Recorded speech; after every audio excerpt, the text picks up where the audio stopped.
Alright, so I wanted to show the solution to a pretty simple issue that I had with my CZ P10C, where the guide rod would protrude from the front and the barrel also would after field stripping and cleaning.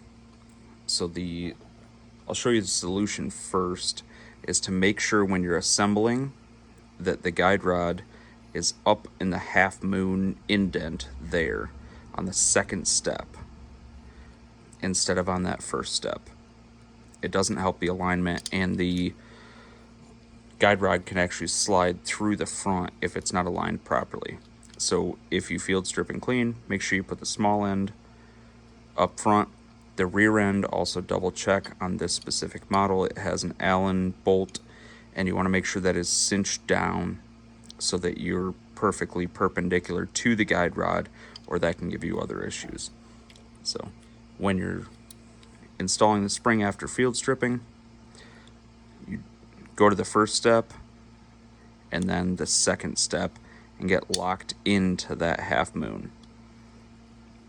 It looks precarious, but that's actually locked in.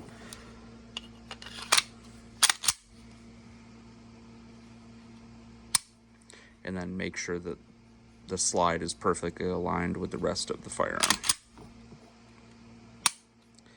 If you end up in a situation where the barrel and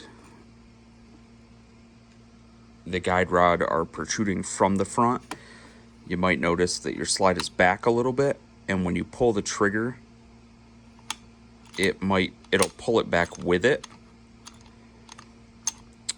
In my case, I saw that the slide release levers on both sides were also down, so they were in the unlock position, but it didn't matter. The slide was stuck.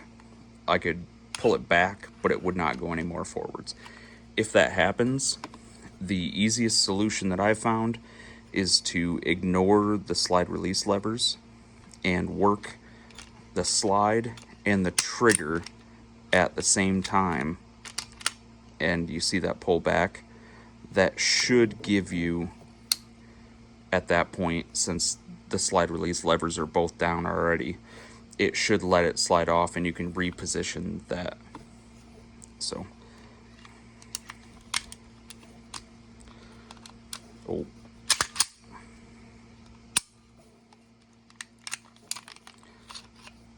So again, just make sure that you are up on that second area inside the half moon, not the first. Not too far up, but just right where it aligns.